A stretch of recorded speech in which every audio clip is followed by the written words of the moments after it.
Hey everyone, welcome to Let's Write Scripts, brought to you by Arc Studio, the best screenwriting app in the world. I'm your host, Micah Craddy, the head of writing at aforementioned Arc Studio. So glad you all are here today. And if you want to check out Arc Studio to use it to write your scripts, you can click on the link in the description.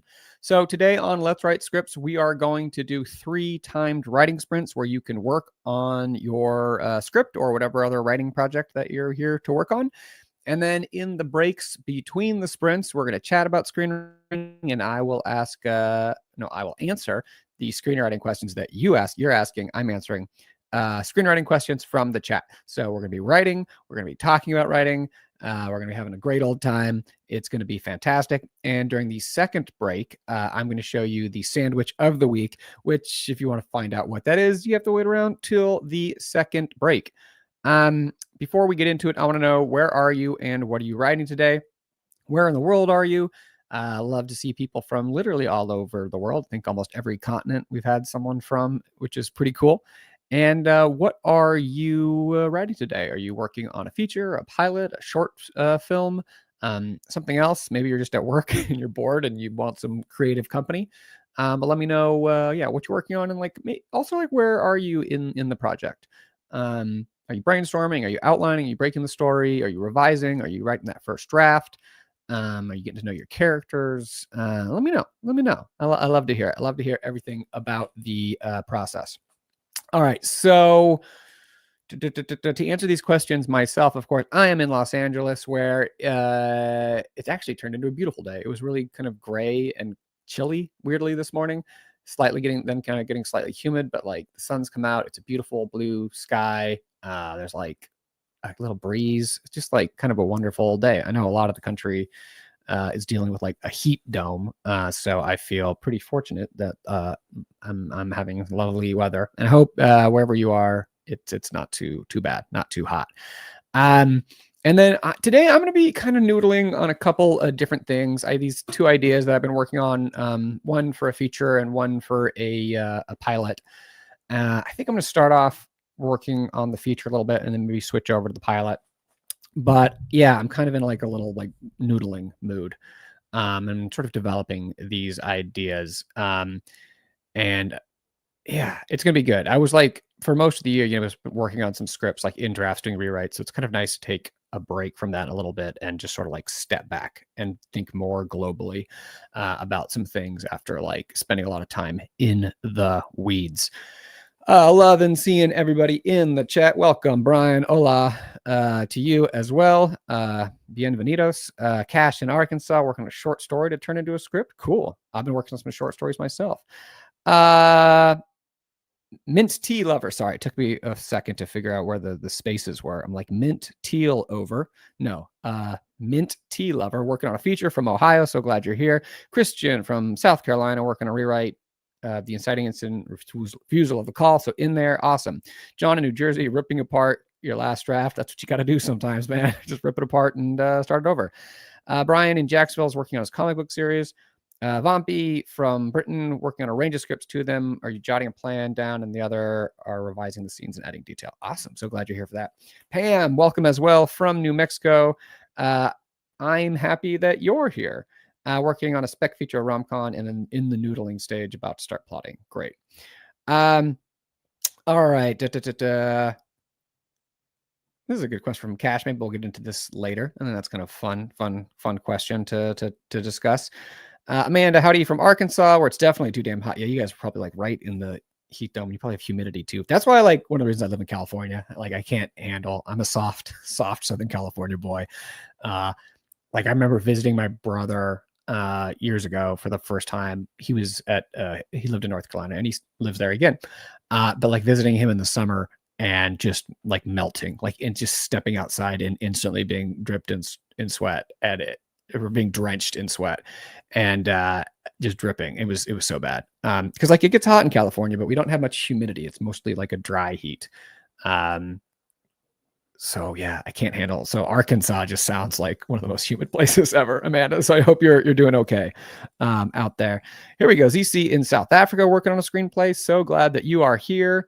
Rizzy Digital, working on your TV series. Diamond joining me here in Los Angeles, enjoying this weather. Fantastic. Glad to see you all here and everybody who's joining as we kind of get into it. Welcome to Let's Write Scripts. Again, we're going to do 3 timed writing sprints and then chatting about screenwriting in the breaks between the sprints. So if you have questions about screenwriting, either something specific about maybe what you're working on, something you're struggling with, or just kind of like a general question about screenwriting, mostly about the craft. I mean, we can talk a little bit about like the business, but mostly this is for craft, for discussion, for the actual writing. And you can ask it in the chat and I will answer it later after the breaks.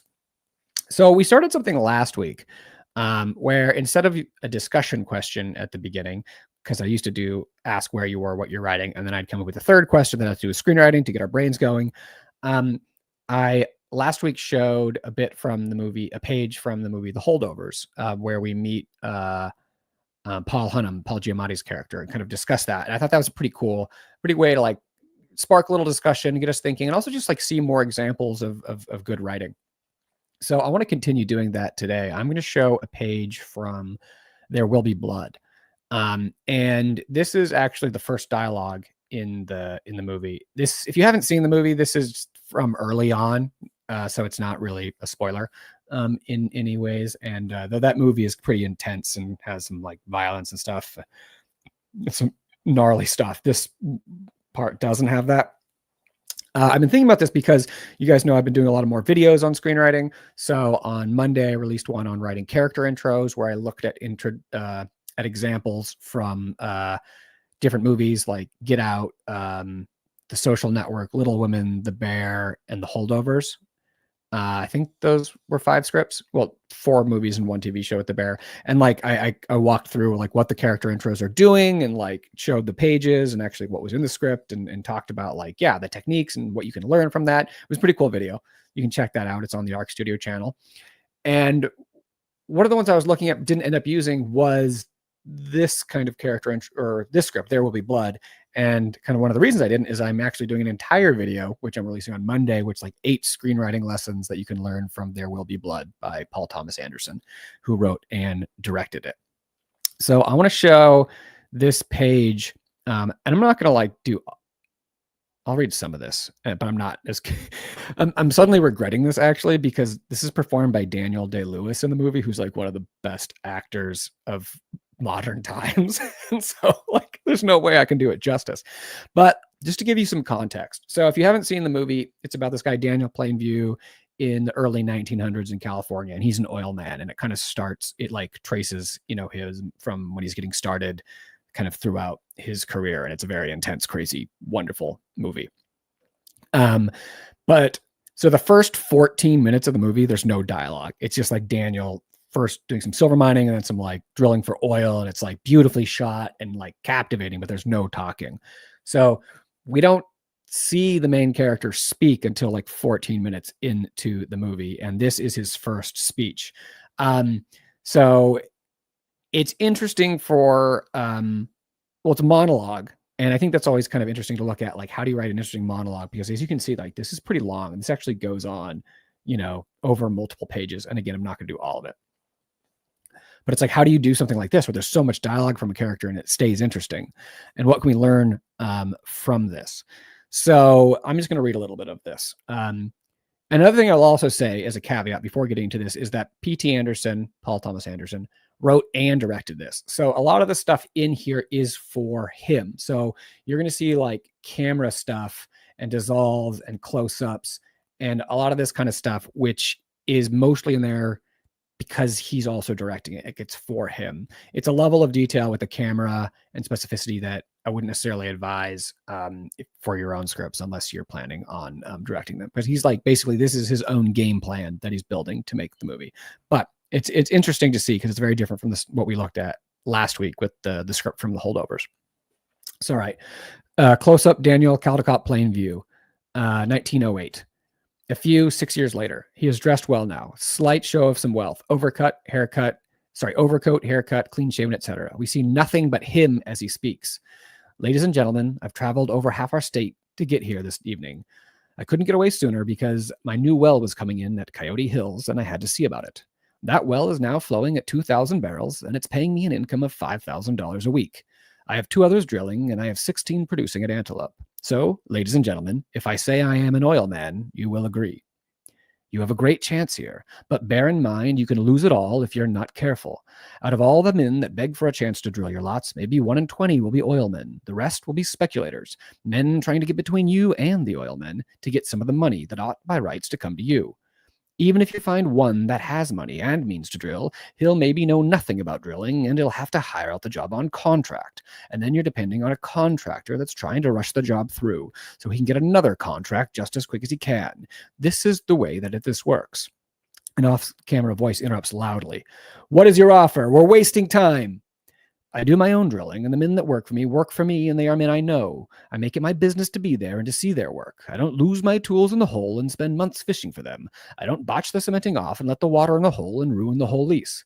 Reveal at that moment young HW, age 7. He's standing behind Daniel, and looking at the group off camera. I'm fixed like no other company in this field, and that's because my Coyote Hills well has just come in. I have a string of tools all ready to be put to work.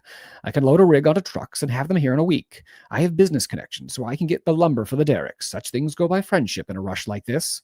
And this is why I can guarantee to start drilling and put up the cash to back my word. I assure you, whatever the other promise to do, when it comes to the showdown, they won't be there. Reverse the room at that moment. About 10 families have packed themselves into a very small bungalow home in Signal Hill near Long Beach. They are a hungry group. That's fine. That's just fine. But how do you propose to split up the lots? What are you saying, Mr. Plainview? We don't have time for this. If you can't tell us how you plan to pay each and every person in this room, let him finish. Let him finish. If someone has a marked boundary in a small lot that infringes, let him finish. Infringing on my lot and taking my money, let him finish. Please, Mr. Plainview. And then it goes on like this, and then it just goes nuts, and everyone starts screaming, and basically Daniel just stands and pieces out and leaves. So this is really interesting, and I want to mention a few different things in here.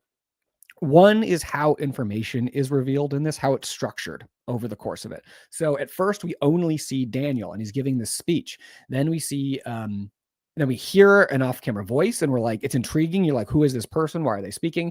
Then we see Daniel's son is with him. And then finally we get the reverse on this, all these families.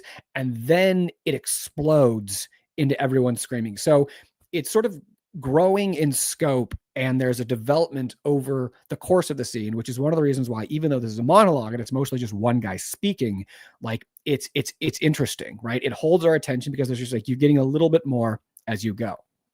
Another thing to say is that there's a purpose to the dialogue here. One of the reasons why it's interesting is that dialogue is a tool.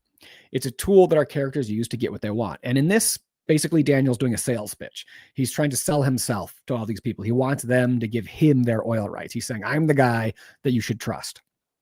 And so he's not just sharing information. It's not just exposition. Yes, he's describing things about himself, but it's all for a point. It's all to convince these people that he's a man to be trusted. He's the man to do this thing for them. So it's demonstrating how dialogue is a tool that we can use. And then one other thing that I wanted to say, or maybe not another thing, but that this follows a classic structure of a scene. Another of the videos I did recently was how to write scenes, how to write strong scenes. And one thing I talk about that is in that video is the beginning, middle, and an end, right? Your scene begins because the character wants something. The middle is them trying to get the thing that they want. And the end is kind of either a success or a failure. Usually it's kind of a failure, or at least a partial failure. So in this, we kind of see this. This scene has a purpose, right? It has a beginning. It begins because Daniel wants something. He wants the oil rights. So that's the impetus. That's why the scene exists. It has a point. It has a purpose. He tries to get it. That's kind of what this scene is. And the way he's trying to do it is through this speech selling himself. So that's most of the scene, is that him selling himself, trying to get it.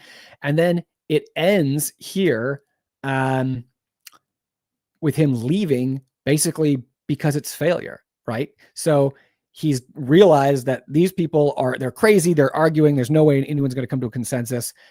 And it ends in such a way that, one, it closes off this scene, right? It's like, okay, he wanted something, he tried it, he failed.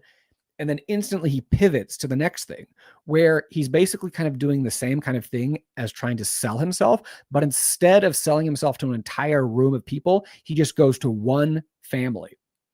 So it's doing a lot of great things that a scene does, right? It has a beginning, a middle, and an end. It's telling a small story, but then it's also launching us into the next scene where, because of the failure of this, he's trying something different. He tried the group. Now he's going to someone individually. So there's a lot of really cool stuff in this scene. And another reason why this scene also works is because Daniel Day-Lewis performs it in the movie, and he's, again, one of the best actors. I feel like I did an okay job, though, in my rendition. Yeah. So also you felt the conflict building over the course, right? Where you kind of get these interruptions. And at first there's this one interruption. Then Daniel keeps going. Then there's a few more interruptions here. And then Daniel tries to go. And then finally it just like, we witness human dignity go completely out of the window. It just goes intense. So it's building. There's an escalation over the course of the scene. So there's a lot of really cool lessons here in this scene. If you haven't seen There Will Be Blood, highly recommend it. I mean, it is like an intense movie. It's also interesting because Daniel Day-Lewis, like, he's not a good guy. So it's a movie where the protagonist is basically a villain the entire time. But there's reasons why he's still kind of fascinating to watch, and you're sort of invested in his story. So that's a little something just to give us, get our brains thinking. I think I always recommend people reading scripts. That's a great way to learn screenwriting. Read scripts. You can find a lot of scripts online. And it's the best way to learn formatting. It's the best way to learn like style, reading, because again, this is very different from the holdover script we looked at. It'll probably be different from what we look at next time. So seeing a variety is helpful. So as we go today, by the way, if that sparked any questions, if you have any questions about this, what we read in this, or like it sparked something else that you're wondering about, feel free to ask in the chat as we go on. So yeah, now that our brains are warmed up a little bit, we're going to get into the first writing sprint. So we're going to do the first writing sprint. It's the 15-minute writing sprint. It's like a warm up. It's like chill. The 15-minute writing sprint is just to get in the zone. You lower the bar. Oftentimes we're reading over where we were last, or doing free writing or something, or just kind of whatever you need to do to get into the zone. So in just a second, if you're new, what I'm going to do is put a timer up on the screen. I'm going to shrink off to the side and mute myself. I'm going to play some music, and you're just going to write whatever you came here to write. There's no prompt. It's free. It's a free write, because we're all working on different things. We're all at different stages of our projects and different kinds of projects. So it's just a time for you just to set aside and block out everything else that's happening in your life, and just give your time over, give your mind over, your concentration to your writing. So I think it's time. I think we should do it. 15 minutes on the clock. I'm going to play some music. We're going to get into it, and we're going to check back in on the other side. And again, if you have any questions about screenwriting, it could be sparked from the scene we just looked at, from your own writing, or from something else. Ask it in the chat, and I will talk about it in the next break. So 15 minutes on the clock. Let's get into it. So glad you're all here. We're going to have a good time. That's right.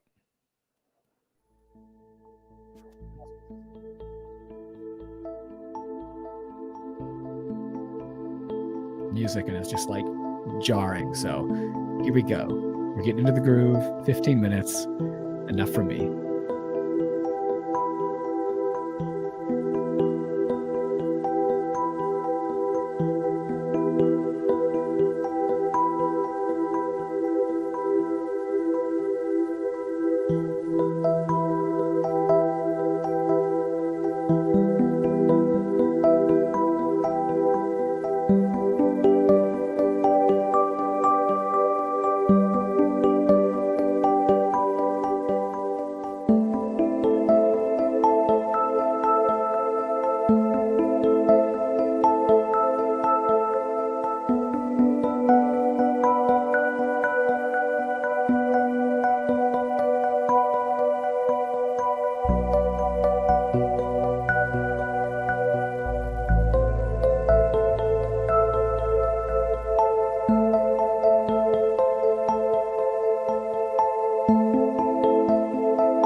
All right.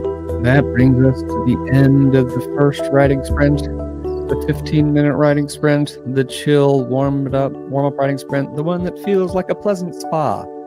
I hope you feel exfoliated and that you got some good writing done during that sprint. Welcome to everyone who joined during that sprint. This is Let's Write Scripts, brought to you by Arc Studio. I'm Micah Crowdy, the head of writing at Arc Studio and a WJ screenwriter. I am your host and your guide through this wonderful world of screenwriting, or at least for this show. Again, welcome to everyone who joined. If you did that writing sprint, let me know. How did it go? How was your writing today? Are the muses with us? Are they blessing your fingers? Is the writing flowing, or are you struggling? And if you are struggling, what are you struggling with? Is there anything specific that you want to ask about? Any kinds of questions? About what you're working on or screenwriting in general, you can get in the chat and we can talk about them. If you have any questions about the script we were looking at earlier, if you just joined, we were looking at part of the script from There Will Be Blood by P.T. Anderson and talking about that opening monologue in that movie. So any questions at all, please get in the chat and let me know, and we can have a nice little screenwriting powwow or discussion or confab. I don't think we're supposed to say powwow anymore, so I'll say confab. So what we'll do. Welcome Paula from Nova, Northern Virginia, Social Security web series from Cabo. So glad you are here. There was a question here earlier from Cash. Why do you feel cheated when a writer introduces something right before it is needed, as opposed to being introduced in the beginning or middle when it is only in the story for that one moment? I mean, I think you know why you feel cheated. You feel cheated because it's incredibly convenient, right? That this thing just showed up like right before it was needed. It doesn't feel organic to the story. It feels a little bit like Deus Ex Machina, which means God and machine, which is basically kind of whenever something from the outside just sort of like appears suddenly to rescue them. And it feels like the writer was lazy. I feel like it was just like they realized they needed this and they didn't go back and sort of do the work to set it up properly, right? It just appeared. So it's something that can be avoided by, well, one, looking at that thing and seeing if there's like a better way to attack a better way to solve whatever that problem is that's being solved by the object. And if that object is necessary, then like finding a way to make it fit more organically into the story. So that's what I would say here. Corey, what's there to struggle with when using Arc Studio's beat outline feature? Oh, yes, perfectly. And Corey's going to get his check in the mail for that shout out. Yeah, if you're outlining, the beat feature in Arc Studio is a pretty great tool. It's kind of like a digital index card. So you can see like I have my index cards. Wait, it's reversed. So over there, but it's great to like use it in Arc Studio linked to your script. Van P7, a good one. Good script. One has gone a completely different approach than I imagined, but I love the direction it's going. I love that when a script takes a surprising turn, and it's good. Because there's this weird thing where like as you're writing, it feels like partially as an act of creation and partially an act of discovery. Like it feels like it exists and you're just sort of uncovering it and be like, oh, that's cool.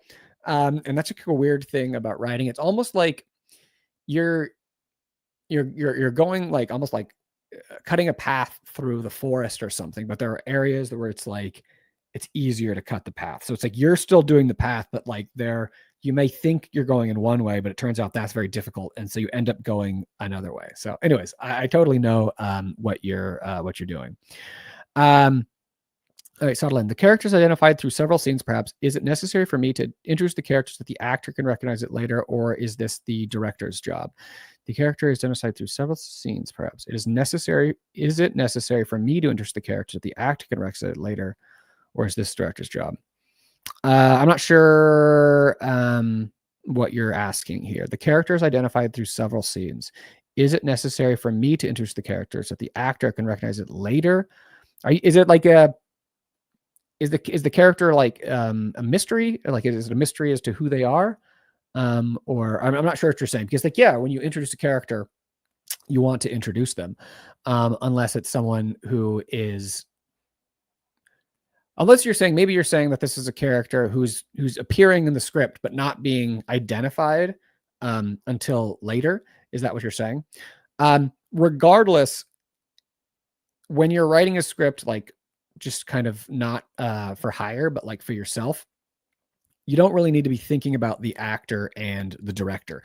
You need to be thinking about whoever's going to read this thing. So you need to think about like agents, managers, their assistants, producers, executives. It needs to be clear for them. Like, do they need to know who this character is?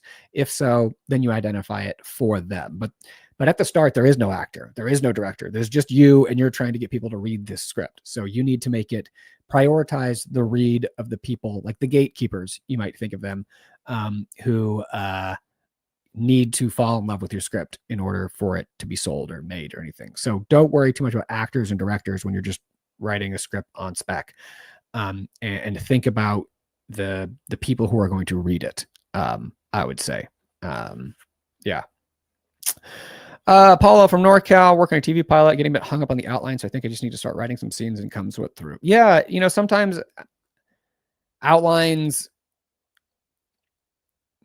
oftentimes I find that outlining shows me what I have, but that's not necessarily great for discovery or figuring out new things. It's like a good way of organizing my thoughts, but then sometimes you just kind of have to write or free write or do some other things in order to actually create new things. That's kind of how I feel sometimes with outlines. Christian, are transitional shots in the opening 10 pages okay, like the protagonist on his bike going to school? Yeah, I mean, certainly you'll see stuff like that early in movies. I don't know why I'm just thinking of like 80s movies or something where like it's in a sense where I would say do something more with it. Like you can be like establishing the world almost, right? So like if it's just the character going to school just so like the audience understands how they got to school, then that's like a waste kind of a scene in a lot of cases. But if you're showing like that this is a friendly, safe area, right? Or that he knows his neighbors and he's like meeting up with his friends and they're all sort of arriving together, like what else can that scene be doing other than just getting your character from home to school? If that makes sense. What is it telling the reader about this world? What is it telling it about the character, about the kind of journey that we're doing? Oh, you're just saying he's just going down the middle of a driveway. I mean, if it's like a sentence or two, it doesn't really matter. Giving the finger to the driver. Yeah, okay, so that's a thing right there. That's a character moment. That's like showing who this kid is, right? It's showing his attitude. It's showing like his sort of rebellious spirit or something like that. So it is sort of doing something else, right? So some things like that are fine. Rizzy Digital, working on the script Bible, when describing the world, what is an appropriate length? 2 to 3 paragraphs. I feel like I can write a full page. So there is like no set length. I mean, in general, with everything,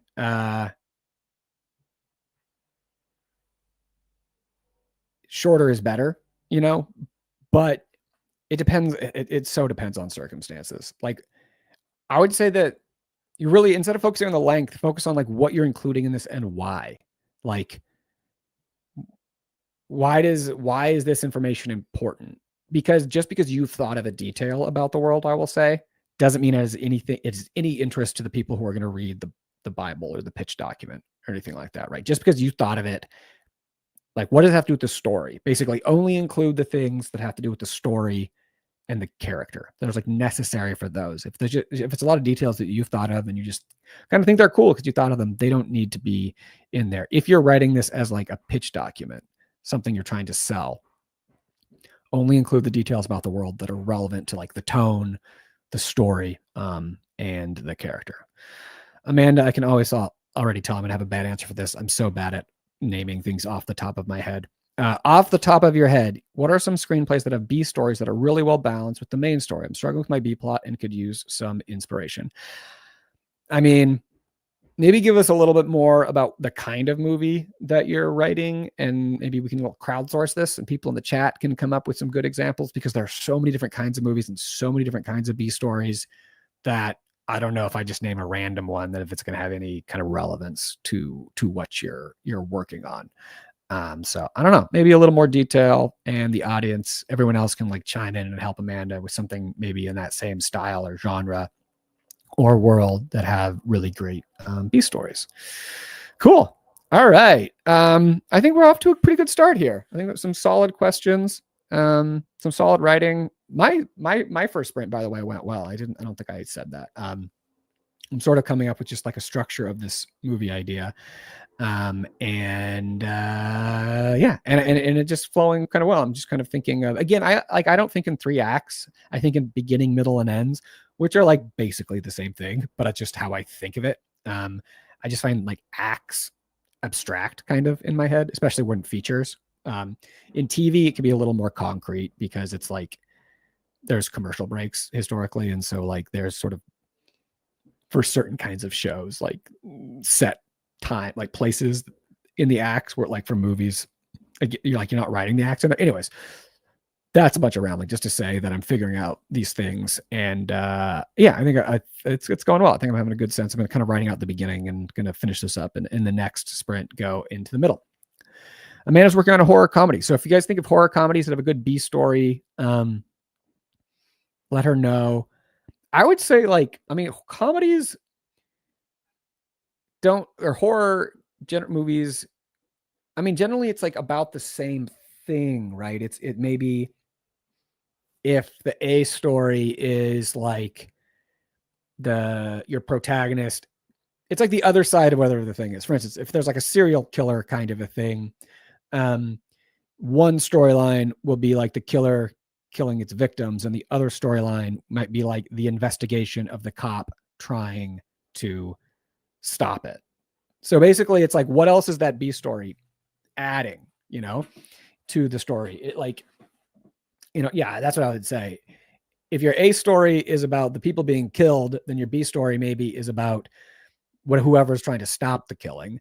And if your A story is about whoever's trying to stop the killing, then maybe your B story is following like some of the kills that are happening. So again, this is kind of without knowing a lot of details, but that might make sense. All right. Hey, Anthea, welcome. Just in time as we hop into our next sprint. We're going to get into the 25-minute writing sprint, which is like the one where we're warmed up and we're ready to go. It's the Goldilocks sprint. Not too hot, not too cold, not too firm, not too soft. It is perfect. I'm going to put the 25-minute timer up, play some more music, and we are going to get into it, and then we will chat more in the next break, and I'll answer more questions, show the sandwich of the week, make some announcements. It's going to be great. So excited y'all are here today. 25 minutes on the clock. I'm going to play the music, and we are going to get back to it.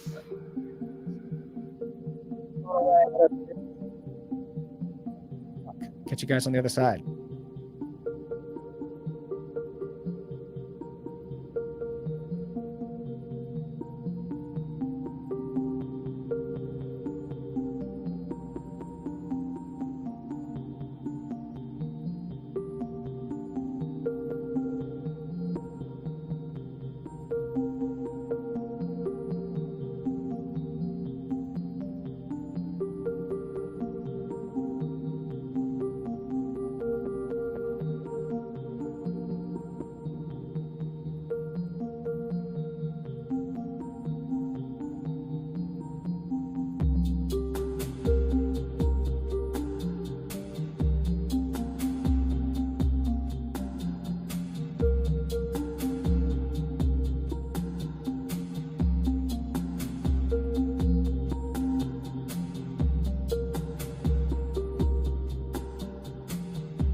And that brings us to the end of the second writing sprint.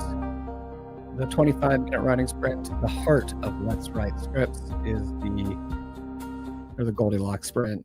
If you joined during that sprint, welcome to Let's Write Scripts. I'm Mike Crowdy, the head of writing at ARC Studio. So glad you're here. That was our second of 3 writing sprints. We're going to do one more. We're going to take a little break right now. We got some great questions I see in the chat.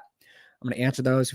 If you have any other questions, you can get in there. But let me know how did that sprint go for you guys? If things were struggling a little bit at the start, did they pick up? Were you able to warm up and unlock some things in your brain, or did some new problems arise? Let me know in the chat. I want to do a quick announcement. Next week, we actually have a special guest joining us, Nicholas Curcio, who's a feature screenwriter.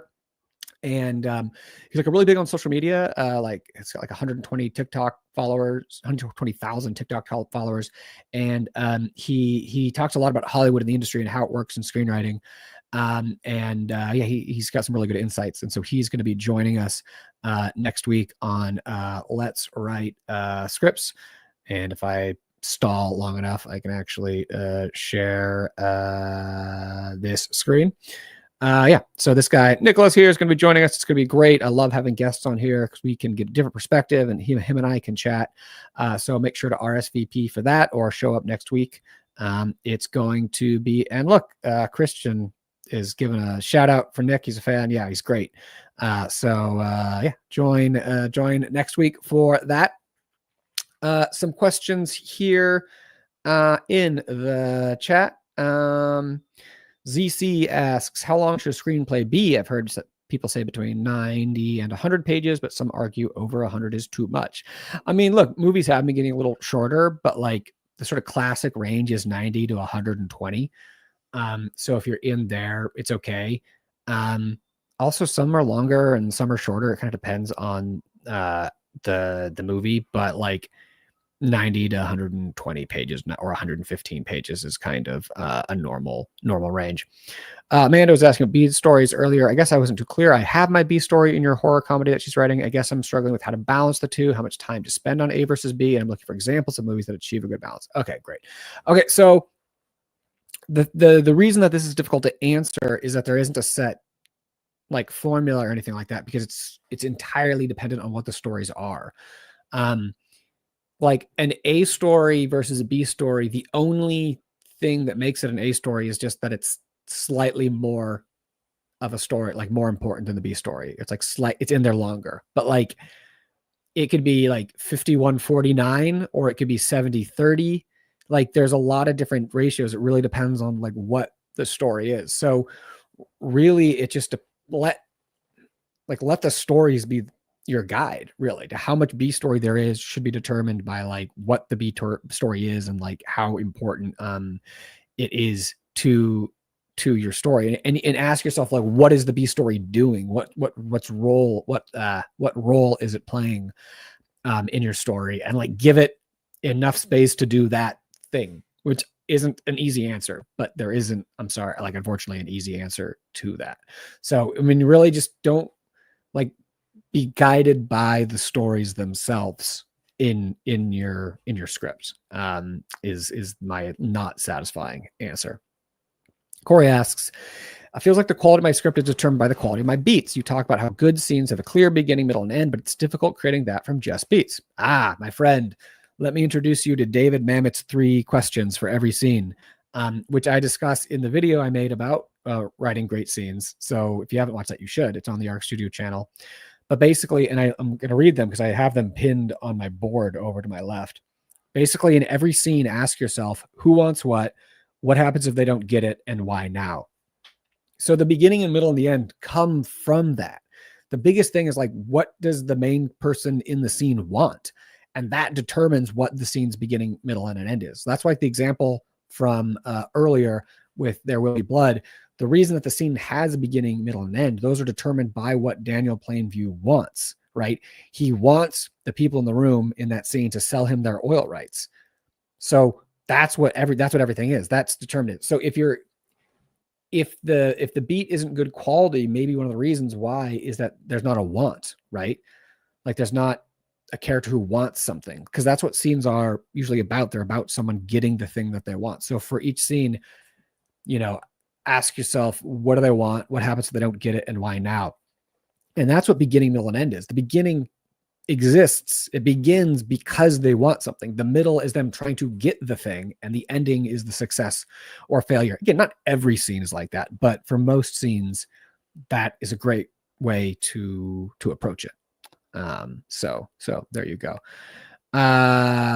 Where can we find your recommendations on character interests? Again, you can find them in the video on the Arc Studio channel. So you're on the Arc Studio channel right now. So if you just go to the other videos on the channel, there's one on the art of character intros, and I just released it. And so you can watch that video, and there will, I go over character introductions in 5 different scripts, and it's a great, I think it's good. There's good comments on it. I think people have enjoyed it so far.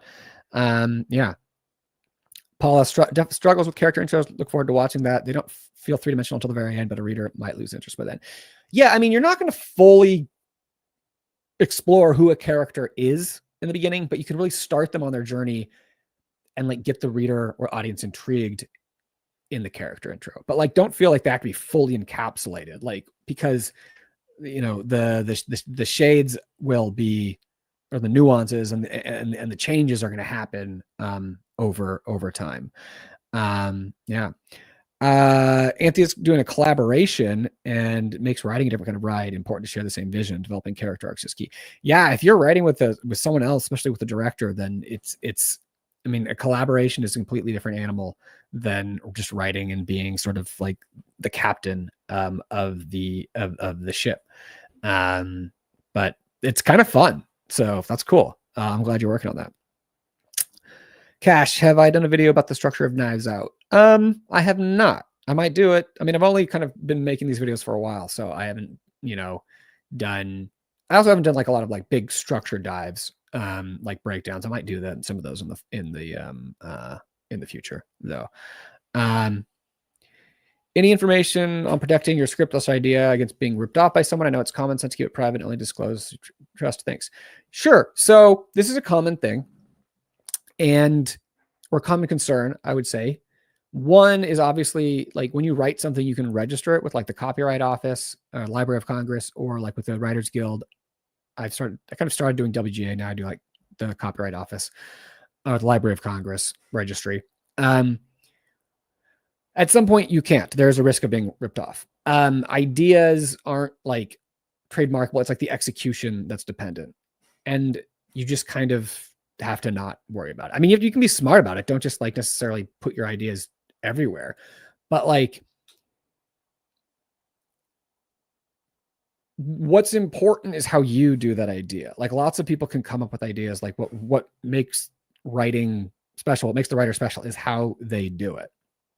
So at some point there is a risk, because if like you want people to read your script, if you want them to know about the project, you have to share it. You have to talk about it. So it's like, you have to put it out there. But like, I would be more concerned about getting exposure and getting people to read than about people stealing the idea. I think actually there is much, much, much less idea stealing that goes on than people worry about. I'm not saying it doesn't happen. It can't happen. But like, if you're trying to make it as a writer, you have to kind of put your work out there, and you have to have people read it, or else nothing's ever going to happen. So it's kind of a risk that you have to live with a little bit. So, it's tough. It's tough. Yeah, do something you can do that not a lot of people can do. Nolan said that. Thanks. Yeah. And again, that's a thing, like, especially when you're starting out, like, develop your voice, write your things, like do something that's only you.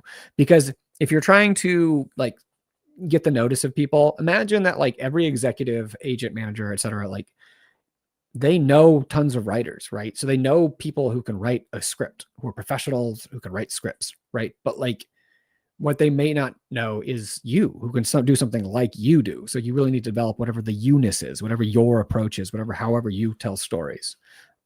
So that's what I would say about that. All right, before we get into the final sprint, it is time for the sandwich of the week. Every week I show my favorite sandwich that I made. I love sandwiches. And this one's a little different. This is a chicken mole sandwich. which I'd never really done before, but we had some like chicken mole, and it was just like the Trader Joe's stuff. It wasn't like fancy or anything. It was like from Trader Joe's, but actually the mole was pretty good. And I had this leftovers, and I'm like, can I make a sandwich out of this? And the sandwich actually turned out to be delicious. So it's mole. I melted some cheese on that as I heated it up. There's some tomato slices in there, pickled onions, avocado. It's on a rosemary polenta bread. Normally with the mole, you don't want it on like more like a torta kind of bread, like a roll. But I didn't have that, and I had this, and it actually worked well. And I also actually threw some mayo on this because I felt like maybe something creamy would go with it, and it did. And like the mole and the pickled onion sweetness went together really well. And this sandwich, which was a little, I would agree, unique, is a fair descriptor of it. Because like the mole isn't necessarily the most photogenic of meat dishes. There are probably some other words you could use to describe it, some analogies.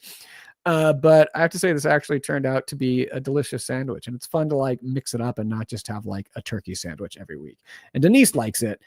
Yum. Thanks, Denise. So that is the sandwich of the week. Each week there's a new sandwich to be featured. And yeah, we went with chicken mole this week. So it was fun to make it work. Thanks. Appreciate that, Paula. I love your guys' support in it's important that we support each other for writing, but also in sandwich making, which are the twin pillars of creativity. Fantastic. All right. So we're going to just do, again, man, we've been talking a lot lately. We're going to do a 15-minute sprint at the end. All right, Brian, there we go. There's the enthusiasm. I like it. We're going to finish up with the final sprint. We're going to do a 15-minute sprint to end. If you have to, actually, we're running late. We're just going to do a shorter one. So you guys had some really good questions today. So we're going to do a 10-minute sprint because we are already at 2:24.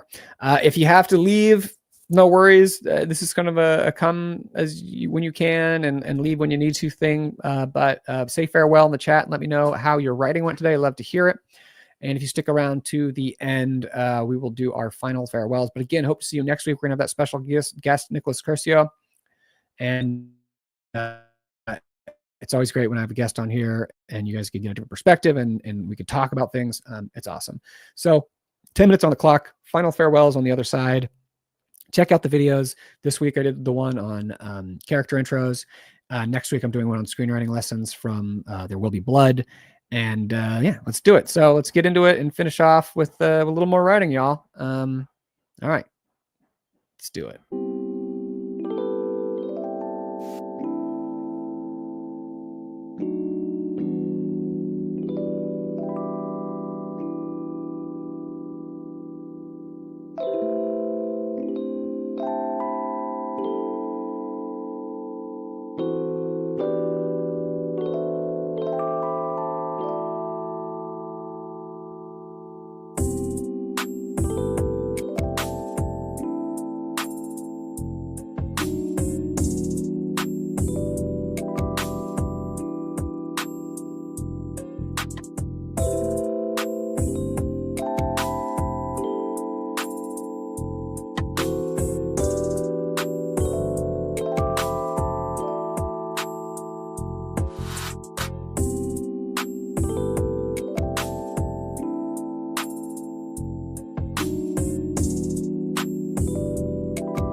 All right, that brings us to the end of the third and final write sprint, which brings us to the end of Let's Write Scripts for what is this, Wednesday, July 23rd. I want to thank everyone so much for coming. This has been such a great time. I enjoy writing with you guys so much and talking about writing. Please don't forget to come next week. We got a special guest, Nicholas Curcio, a screenwriter and a host of the Hollywood Hang podcast, and a guy who talks a lot about the industry, how it works, how screenwriting works on social media. So I'm so excited to have him on. It's great to have a guest. So thank you everyone for coming. This is it for me. Be kind to yourselves. Please keep writing. And I hope to see you all next week. And all right, that's it for me, everybody. Take care of yourselves, right? See ya.